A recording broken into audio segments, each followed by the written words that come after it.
This is CGTN, China Global Television Network.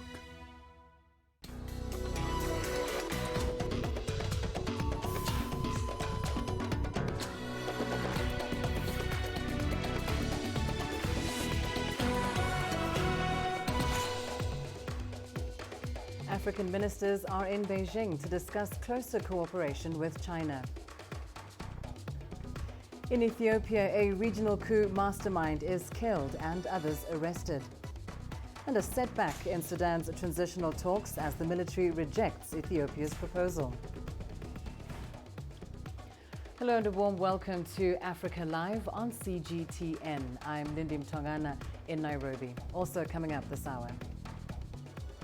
Authorities in Zimbabwe welcome a move to ban the domestic trade in foreign currency. And in sport, Cameroon to start their Africa Cup of Nations title defense against Guinea-Bissau later today.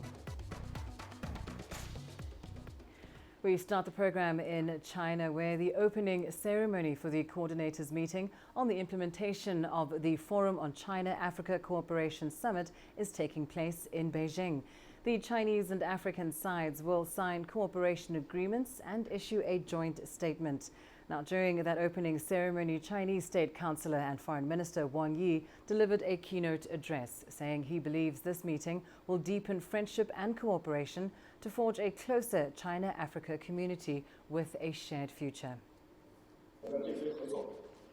We always believe that China-Africa cooperation is part of international cooperation with Africa. It will not only contribute to the common development and shared interests between China and Africa, but will also create conditions for greater international cooperation. China will encourage the international community to treat Africa equally and increase investment in Africa. We will work with others to pour our strength, form synergy, and help with the development and rejuvenation of African countries and make life more colorful and rewarding for the African people. Now, the two-day event sees high-level delegations from 53 FOCAC member states discussing stronger collaboration. Zambia's Foreign Minister Joseph Malanje is one of the 25 African foreign ministers attending the meeting. He sat down with CGTN reporter Wang Mengzhen to discuss cooperation between China and Zambia.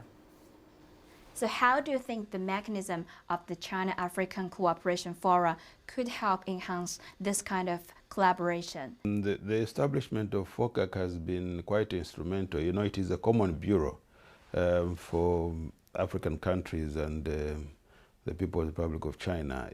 Each and every country has, at the end of the day, make a follow-up. Like we are doing now, this is a follow-up action plan that we have for the implementation of the programs that were spearheaded from the previous FOCAC meeting. Achievements are many. When you look at Zambia to start with, you know, Zambia was one of the first countries to have bilateral ties in the southern region with China. Development in the recent past, there are quite many, of course, in key sectors. Health, we've got quite a good number of health facilities that have been built in collaboration with the Chinese government. Some Western media are saying that Chinese aids in Africa could plunge African countries like yours into the so-called debt trap. So what's your take on that?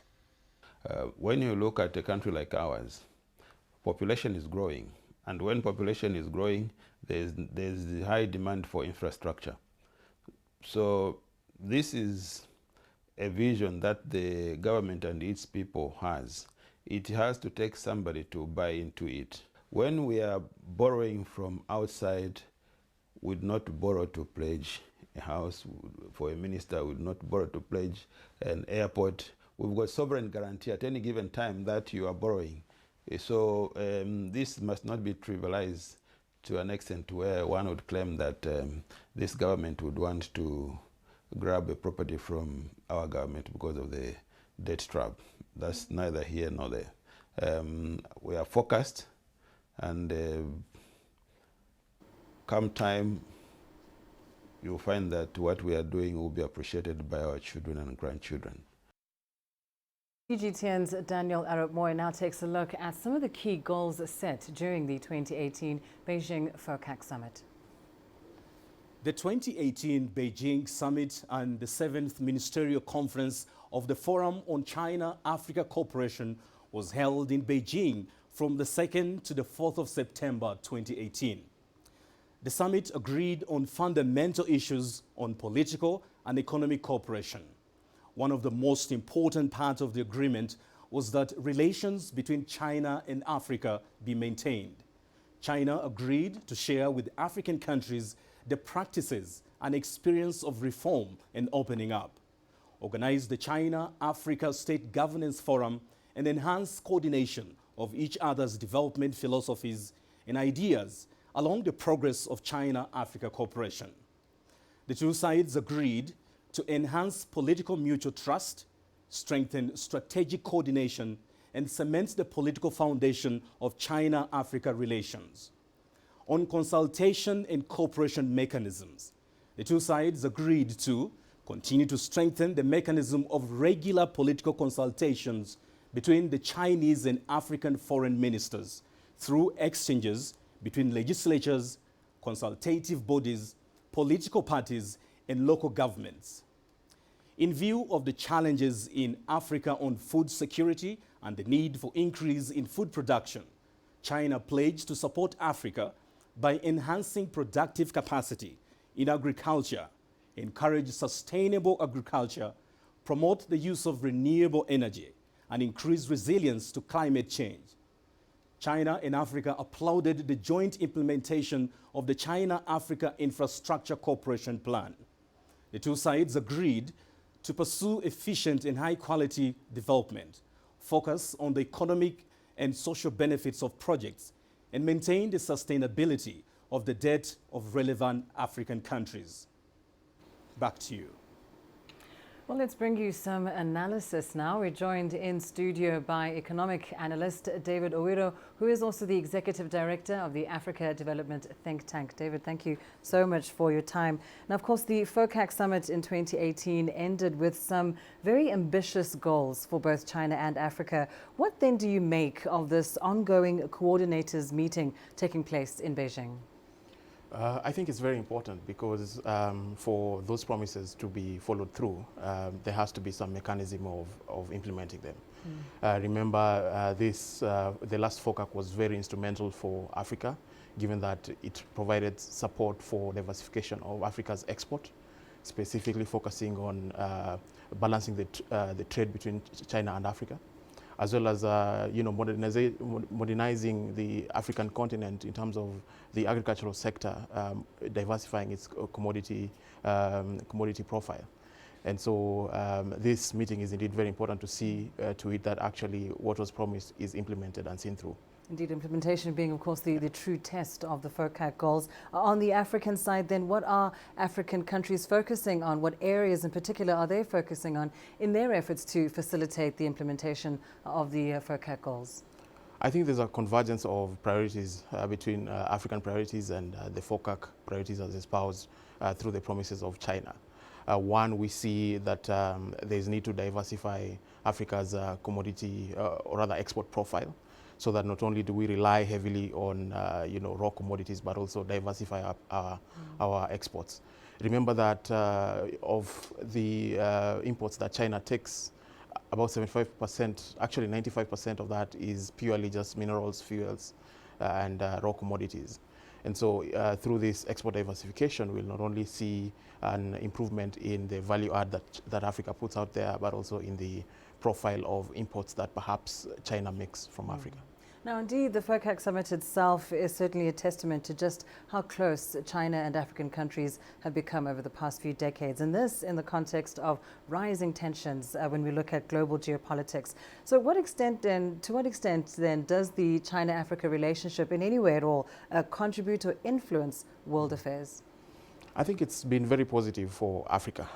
One, of course, with the democratic space, we see Africa's priorities and Africa's voice being much more included in the global governance conversations and reform processes.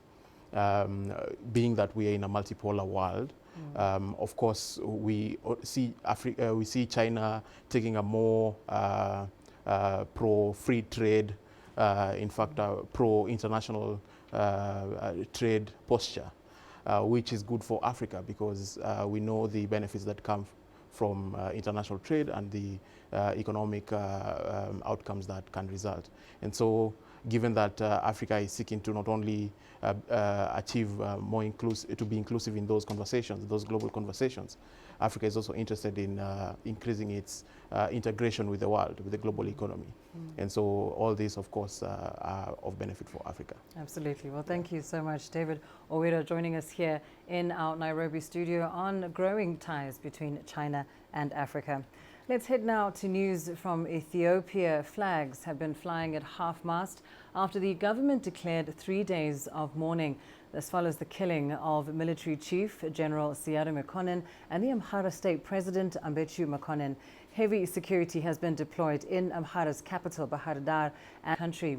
The alleged mastermind of the coup plot was shot dead on Monday. Meanwhile, residents of Addis Ababa have been speaking on these shocking events that started unfolding on Saturday night. And that's not where it ends, of course. Ethiopia is also dealing with issues of power cuts. Electricity is being rationed for domestic and international customers after a drop in water levels in hydroelectric dams caused a production deficit. Ethiopian barber Johan Zeta is starting up his generator yet again, as another day of rolling power cuts hits the capital Addis Ababa. Ethiopia started rationing electricity in May, after a drop in water levels in hydroelectric dams led to a production deficit. This situation is very upsetting, really. Even the so-called power rationing shifts are not predictable. You cannot prepare for it. Fortunately, I have a generator which I bought recently on loan. My situation is a bit better. Those who don't have a generator are left with no option but to close their shops and roam around when there is no power. Under the rationing program, which is expected to run until July, domestic customers will face blackouts for several hours each day. Electricity exports worth $82 million a year have been suspended to neighboring Djibouti and Sudan. Ethiopia is still suffering the lingering effects of past droughts blamed on climate change. More than 8 million people need food aid, in part because of the impact of these droughts.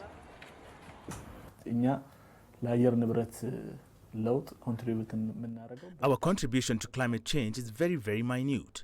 Despite this, climate change is having a very heavy toll on us. We cannot see the current problem outside this issue.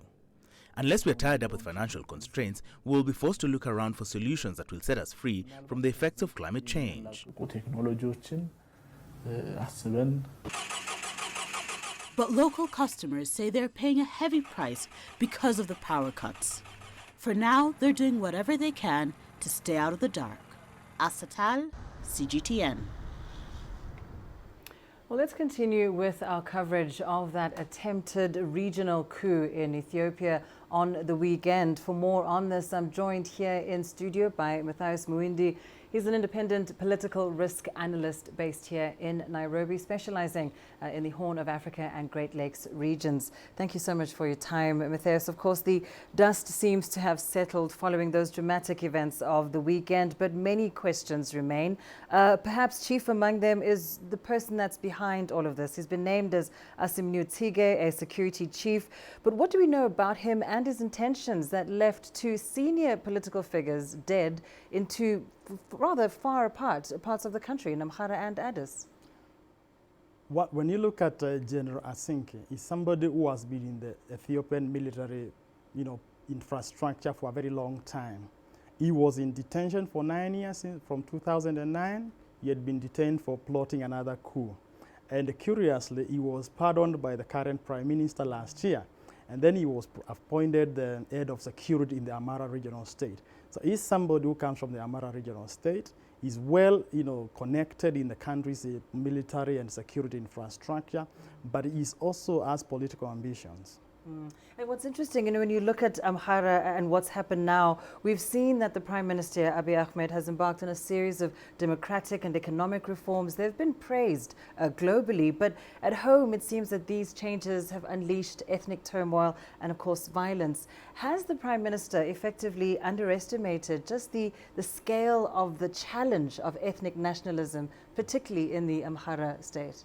Possibly he has underestimated that. But when you look at the ethnic nationalism in Ethiopia, it predates him.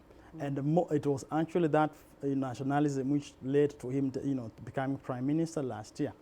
But when you look at the reforms he has embarked in the last 1 year, most of them have been well received across the country and outside the country.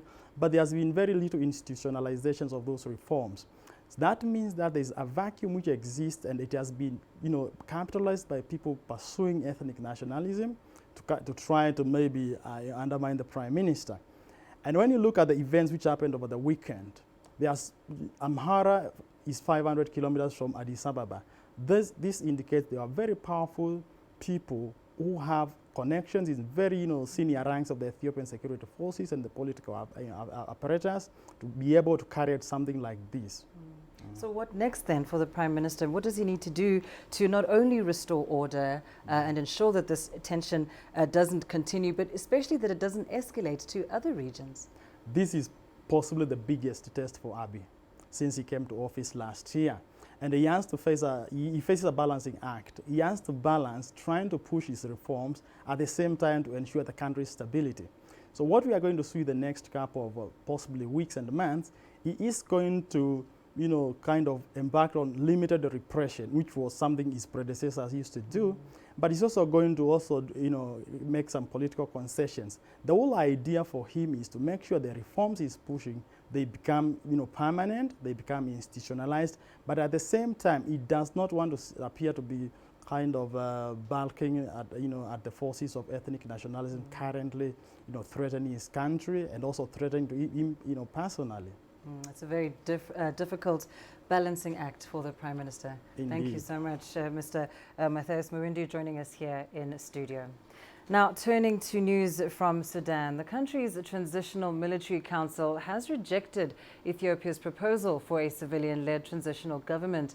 The TMC's spokesperson accused the Ethiopian initiative, in which the military and the protest movement would have 7 seats each and an independent head, of attempting to impose a specific proposal on the parties. The opposition alliance had meanwhile accepted Ethiopia's proposal. The TMZ has announced plans now to release detained rebels in an effort to hold talks with rebel groups in provinces.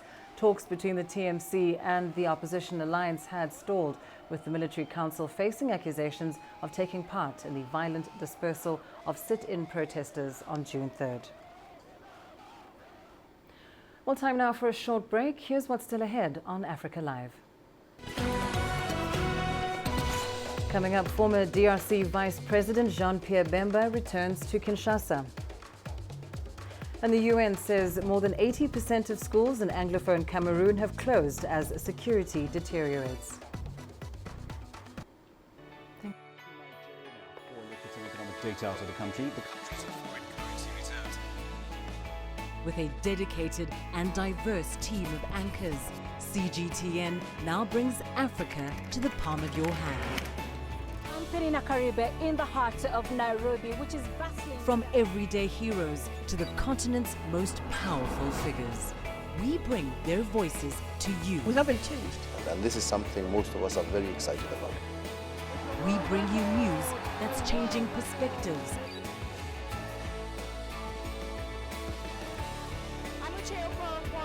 From Nairobi City Center. News that brings Africa to the world.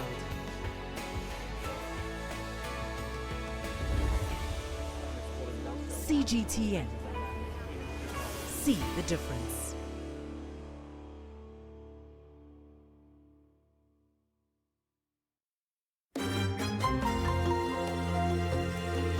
Africa Live. Find your voice.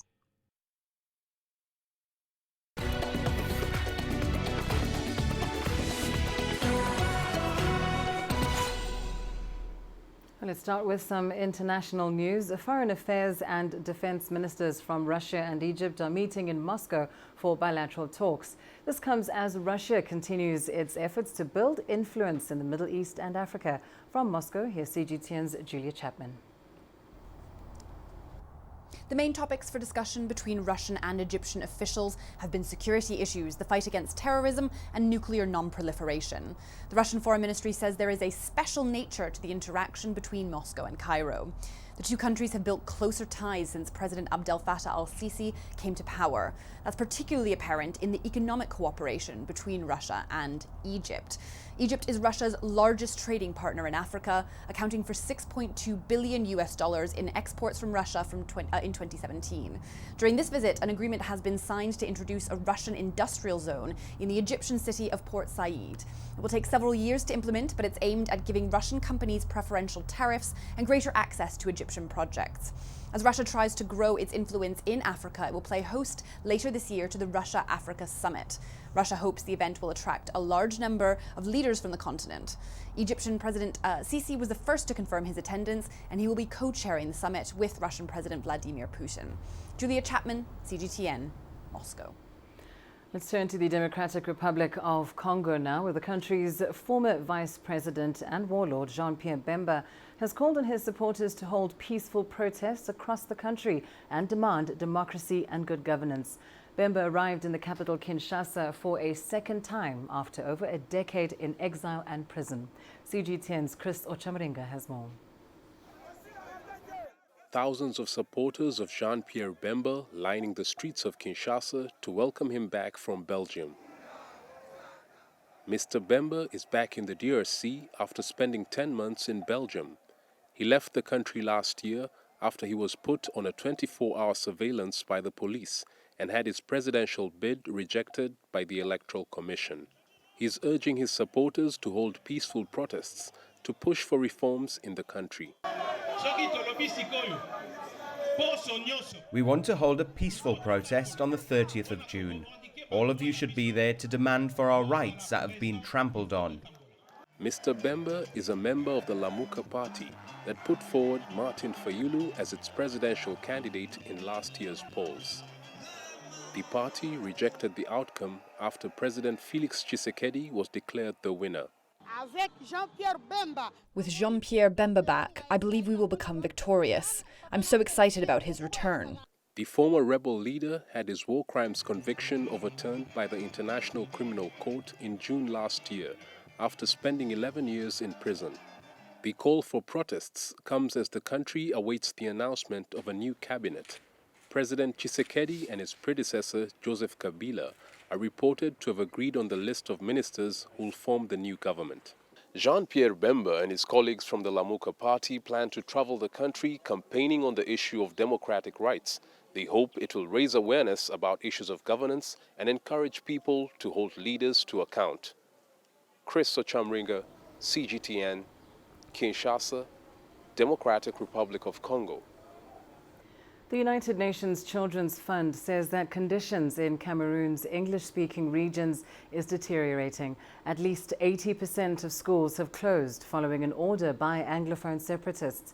The West African nation's crisis began with peaceful protests against structural discrimination back in October 2016. The protest then led to an armed separatist movement with Anglophone militants now fighting for a separate state, which they wish to call Ambazonia. Meanwhile, the violence in the country has displaced over 450,000 people. Some of them have crossed into neighboring Nigeria, where they are receiving some support from their Nigerian hosts. CGTN's Susan Mwongeli has more. Susan Agbo is one of the thousands of Cameroonians who have sought refuge in Nigeria following conflict in Cameroon. The time I came to Nigeria, I was staying with people. From 2 weeks here, I left this compound to another one. I stayed there 1 month. I left the compound to another side. I stayed another 1 month or 2 weeks before I come here. Upon arriving in Nigeria, she was received by a Nigerian widow who took her in with her 8 grandchildren. So anything I get small, I give her. If this woman goes and stays somewhere else and something happens to her, I won't feel happy. I am happy I have her here with me. The UNHCR is appealing for urgent support to thousands of the displaced like Susan, who can only hope the situation back home improves. But until then, Susan and her fellow Cameroonians continue to adjust to life in their newfound home in Nigeria. Susan Mongeli, CGTN. And on to Somalia, where the state-run National University has graduated its first batch of students. This since the collapse of the central government. CGTN's Abdulaziz Bello attended the ceremony and filed this report. This is the first graduation ceremony in almost 3 decades. And these students are the first batch to graduate since the government reopened the Somali National University in 2014. 130 students from various fields are graduating at this colorful ceremony in the nation's capital. In attendance include former students and senior government officials, some of whom studied at the Jama'at Umadda, as it's widely known by many in the country. Mohammed Abdurrahman has graduated with a degree in livestock production and animal husbandry. He hopes to use his newly acquired skills to benefit his nation. I joined the university after it was reopened, all the way from Buhodle, in the Togdia region, almost 1,100 kilometers away. It's a great honor for me to graduate alongside my colleagues. Before the civil war, my mother was a student at this university, and it is a great honor for me to graduate today for the first time since the reopening of the university. The institution is now admitting students into its main campuses, offering various courses at no cost. Before its collapse, the university produced the nation's top civil servants and senior diplomats and was ranked among the most prestigious learning centers in the Horn of African nation. Your efforts during these past 5 years will have set an example for future generations and students. Your professional success will inspire a new generation of young Somalis who will continue with their studies and make this country prosperous again. In recent years, Somalia has seen a sharp increase in the number of privately owned universities. However, it is the high enrollment in these institutions of higher learning that has made unemployment a major challenge for young people and the Somali government. The challenge we have now is a few opportunities for our graduates. It is upon us now as the government to come up with a strong economic plan that will create equal job opportunities for the youth. We have to come up with policies that will create investment in our country and attract investors and create positive operating environments. Meanwhile, the government hopes to reopen more campuses in regional states to boost learning opportunities among the country's young people. Despite years of conflict, the private sector has maintained the education system in the country, and Mogadishu hopes these new graduates will take a leading role in rebuilding a nation devastated by decades of conflict and instability. Abdulaziz Bello, CGTN, Mogadishu, Somalia. In our continuing series on China-Africa bilateral relations, we now focus on the China-Africa Economic and Trade Expo. Ghana's ambassador to China, Edward Boateng, shared his insights about the expo, due to be held between the 27th and 29th of June in central China's Hunan province. The ambassador said Ghana is hoping to forge stronger economic and trade ties with China as it looks to explore ways of boosting its domestic exports. The expo was established under the framework of the Forum on China-Africa Cooperation as a new mechanism for economic and trade cooperation between China and African countries. Beautiful place, but it also offers a lot of agricultural opportunities because we have synergies and we can do things together. How do you think about the cooperation will happen in China, in Hunan? Our country has a very, very good relationship with Hunan. And last year when we were in Hunan, we even symbolically opened the Ghana Cocoa House. Yeah. So we are looking at a lot of initiatives. The business opportunities is not a one-way traffic. For Ghana, we are coming with a big delegation because we have a lot of very good agricultural products like cocoa, like shea butter, will do very well in this market because the Chinese consumers need them. The most important part of the relationship between the two countries is the people. The people should be made to appreciate each other. The people should be made to trust each other. And as a mission, that's one of the key goals that we are driving.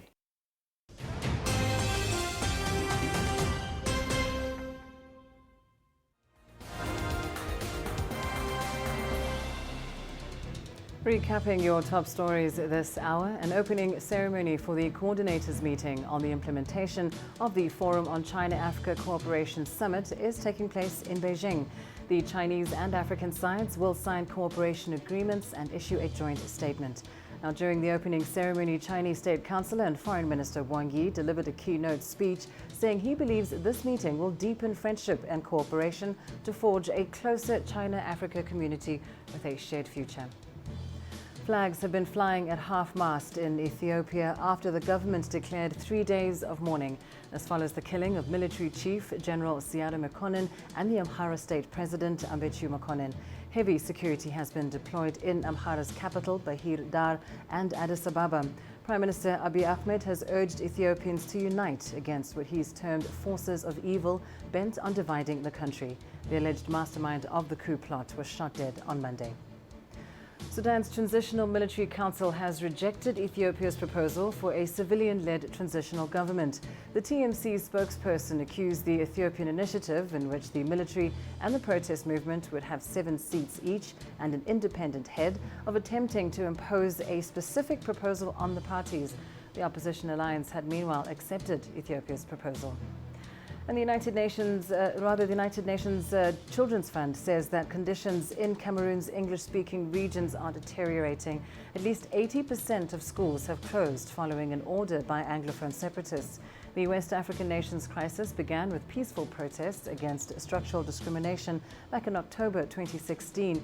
The protest then led to an armed separatist movement, with Anglophone militants now fighting for a separate state, which they hope to call Ambazonia. And those are your top stories this hour.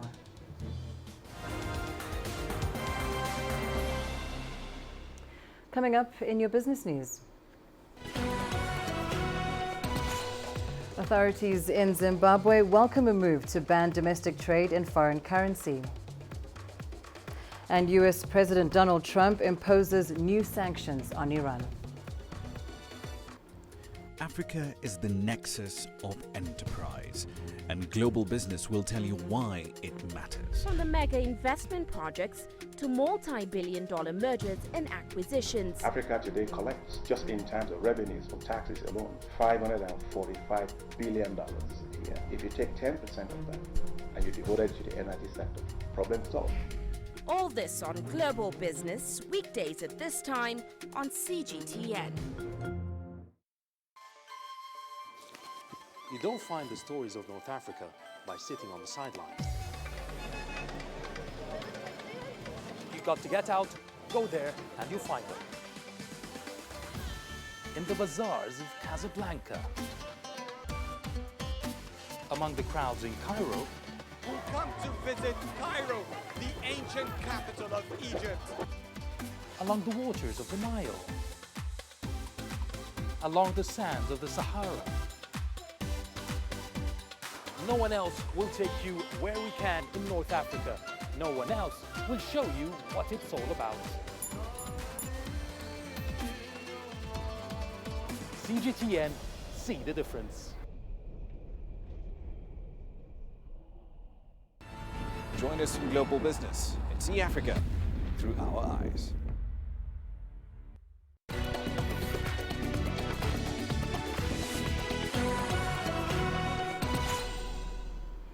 Authorities in Zimbabwe have welcomed the move to abolish the use of foreign currencies in the country. The government on Monday declared its interim currency, the RTGS dollar, as its sole legal tender. Now, the measure is expected to defend the country's fledgling new currency against black market speculation. Here's more from CGTN's Farai Makutoya. Zimbabweans had been told a new fully fledged currency to replace the multiple currencies was on the way, but didn't expect it so soon. The change comes at a time when several businesses had begun charging in hard currency to hedge against the rapidly weakening RTGS dollar.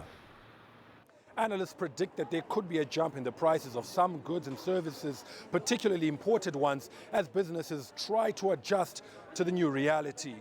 So what you may find is restriction of imports. You may find some goods and services leaving the shelves because retailers can't afford to buy them. Also, what about those retailers that have paid for product in US dollars now? Okay, now they have to sell it in RTGS as a result, or Zim dollar, excuse me. Now we've got to start using Zim dollar. Now they'll have Zim dollar, but they won't be able to import. Therefore, that product will go off the shelves. That will happen in the short term, I believe, until things stabilize. Airline tickets and taxes and duties on luxury goods will continue to be charged in US dollars. Prior to Monday's surprise announcement, President Emmerson Mnangagwa had said a new currency would be introduced within 9 months as part of measures to resolve a critical liquidity crunch. Questions were asked then and remain now on whether the country is ready for its own unit. We don't have enough reserves, obviously, to defend the currency. We just don't. People are talking about gold and platinum and so forth, tobacco that we have. Unfortunately, I think a lot of that is used to securitize debt, particularly FXM Bank and AFDB debt, been securitized with that. So we really don't have the currency the foreign currency to defend the Zimbabwe dollar at all. The success of the new currency dispensation is heavily dependent on government's ability to maintain fiscal reforms that have received the backing of the International Monetary Fund and winning over citizens still haunted by bitter memories from the Zim dollar collapse a decade ago. Farai Mwakutuya, CGTN, Harare, Zimbabwe.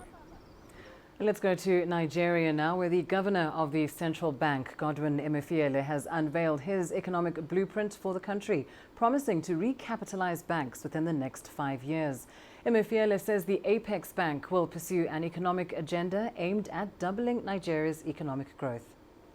Monetary policy measures embarked upon by the CBN will be geared towards containing inflationary pressures and supporting improved productivity in the agriculture and manufacturing sectors. Working with other stakeholders, we intend to bring down the cost of food items, which have considerable weight in the consumer price index basket. Our ultimate objective is to anchor the public's inflation expectation at single digits in the medium to long term. We believe a low and stable inflationary environment is essential to the growth of our economy because it would help support long-term planning by individuals and businesses. U.S. President Donald Trump's administration is planning to invest $50 billion in several Arab countries. In return, the economic powerhouse wants approval of a Palestinian-Israeli peace plan that it intends to announce during a workshop in Bahrain this week. Here's CGTN's Yasser Hakim explaining how the scheme will benefit the economy of Egypt.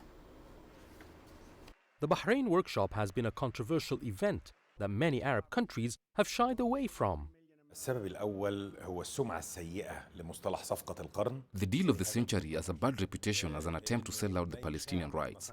It was preceded by the dangerous decisions by Trump, announcing Jerusalem an Israeli capital and annexing the Golan Heights to Israel. Because of this, the event has lost its credibility. According to the White House, Washington aims to lure several countries with a lucrative financial package. Egypt's share is $9.1 billion. It consists of $5 billion earmarked for Egypt's transport infrastructure, $1.5 billion to support Egypt's emergence as a regional gas hub, and $2 billion for development projects in Sinai, such as power generation, water infrastructure, transport, and tourism projects. The rest will go to infrastructure projects between Sinai and Gaza, as well as supporting Egyptian exports.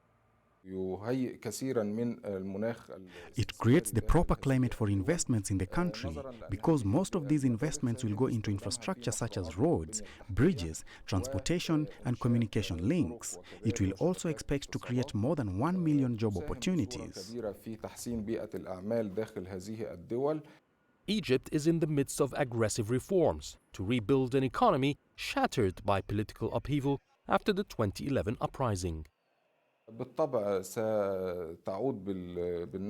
These investments, if approved, will pave the way for attracting foreign capital and foreign companies to the country. Businessmen are always looking for a proper legislative system with legal guarantees for their investment, as well as strong infrastructure that will help their businesses prosper. These two ingredients will be available with the financial support announced.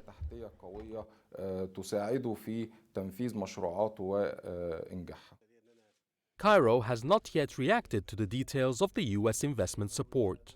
It's quite a solid offer for an economically developing nation like Egypt. However, most experts believe that the North African country will turn this deal down if the Palestinians are not satisfied with the US peace plan that will be on the table in Bahrain. Yes, Hakim for CGTN, Cairo. And let's turn now to the ongoing dispute between the US and Iran. The UN Security Council is calling on all sides to exercise maximum restraint around the Gulf region. The Security Council met behind closed doors the same day US President Donald Trump imposed new sanctions on Tehran. Here's CGTN's Jim Spellman with the details. The new U.S. sanctions target Iran's Supreme Leader Ayatollah Khamenei and other high-ranking officials, plus 8 senior military commanders of the elite Islamic Revolutionary Guard Corps. These measures represent a strong and proportionate response to Iran's increasingly provocative actions. We will continue to increase pressure on Tehran until the regime abandons its dangerous activities. The sanctions will ban those officials from doing business with U.S. entities while freezing assets in American banks. For people who say these are just symbolic, that's not the case at all. We've literally locked up tens and tens of billions of dollars. These sanctions will come along with additional entities where people are hiding money. So no, these sanctions are highly effective. Last year, President Trump pulled the U.S. out of the Iran nuclear deal, despite the International Atomic Energy Agency saying Tehran was in compliance with the agreement. Trump now wants direct negotiations with Iran to forge a new nuclear deal. Iranian Foreign Minister Mohammad Javad Zarif, who may be targeted for sanctions later this week, rejects the Trump administration's motives, tweeting this: "They despise diplomacy and thirst for war."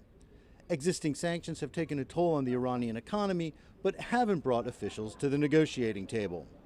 You cannot start a dialogue with somebody who is threatening you, who is intimidating you.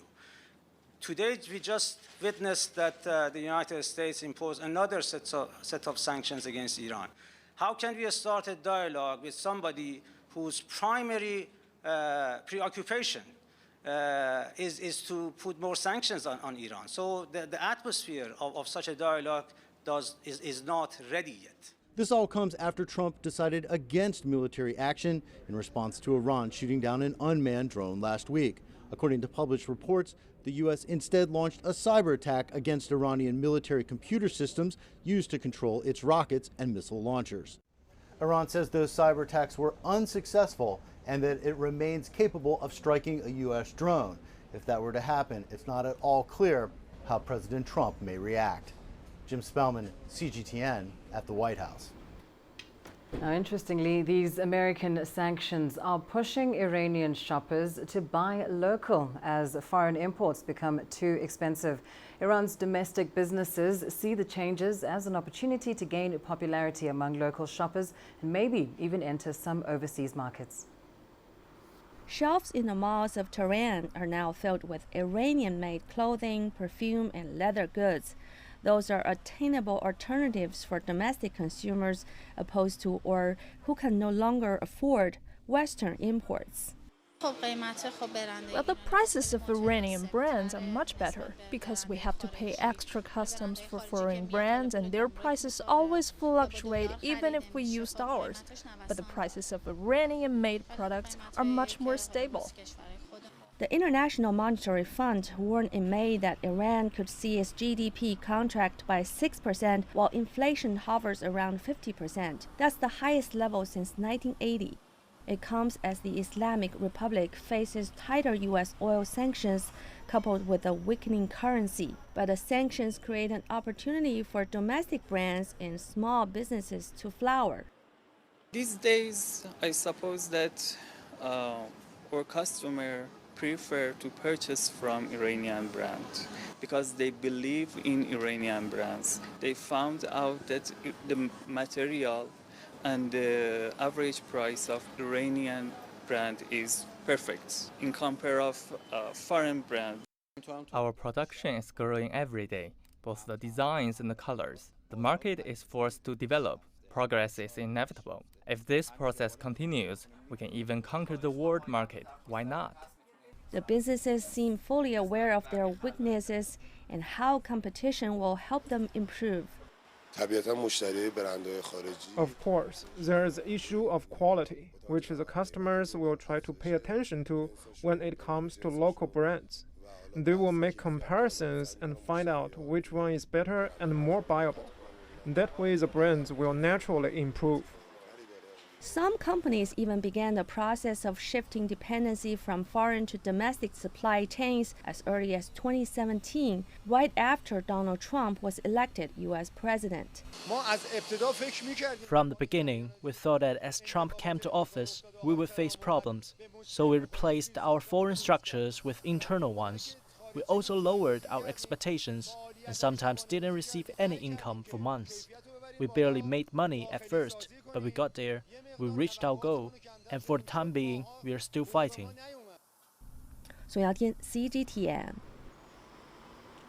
Well, that's where we leave your business news. Here's what's still ahead on Africa Live. Coming up, mystic rituals draw hundreds to a southern Ivorian village. Join us in Global Business and see Africa through our eyes.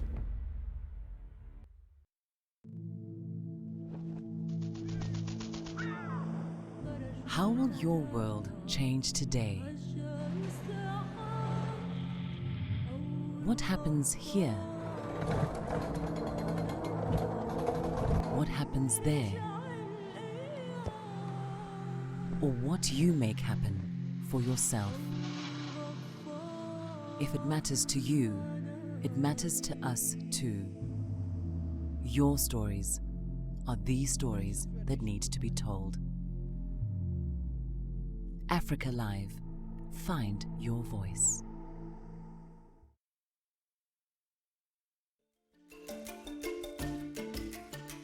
Africa Live. Find your voice.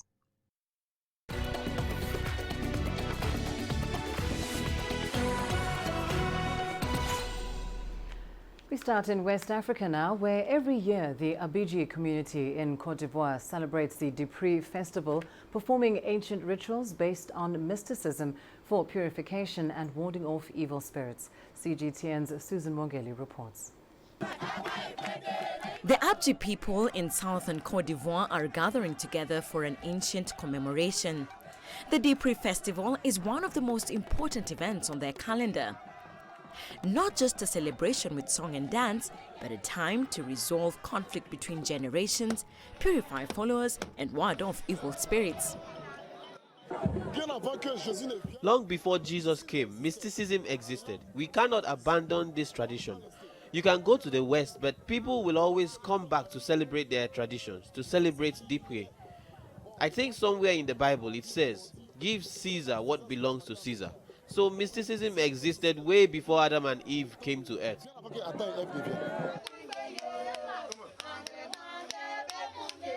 Several mystic rituals are performed, including using eggs spat out by a local high priest to make a concoction for a purification ceremony. And it's not just villagers who take part. The festival also attracts many young people living in the diaspora. Dupree is our culture. It's a culture that has been neglected by our leaders. They talk to us about God, but who is God? There is the God of the skies, the God of the moon, the God of the sun. There are many gods. The reason we practice this festival is because it brings us a lot of beneficial things. But it's not a celebration for the faint-hearted. One of the highlights includes a ritual where young people cut or plunge knives into themselves. They say they're led into the act by ancient spirits and that their wounds heal almost immediately. Susan Mongeli, CGTN. And to Senegal now, where a young Togolese artist is carving a niche for himself in the world of art. Aliou Sall has sharpened his skills of creating artwork from photographs to near perfection. Bring a picture, some paint and brushes, and 25-year-old self-taught painter Aliou Sall will create a near-perfect replica of the original photograph. Cette inspiration, ça vient de tout petit. I have been passionate about it since my early childhood. I liked art, and I particularly loved painting in general. When I attended elementary school, my friends admired what I was doing because I was doing sketches for the whole school and the classrooms. Some of my classmates came to me to get their portraits drawn, and since then, I have not stopped. Aliou's studio is located about 30 kilometers from Senegal's capital, Dakar. He welcomes visitors to the studio where he showcases pieces that are priced between $175 and $520 US. I am very impressed by the technique he uses. I am not an artist, but when I see something beautiful, I can recognize it. And I'm really impressed by the beauty of his work. What I see through his drawing is pure African beauty in its entirety. I do not know how he manages to do that, but I think he's a genius.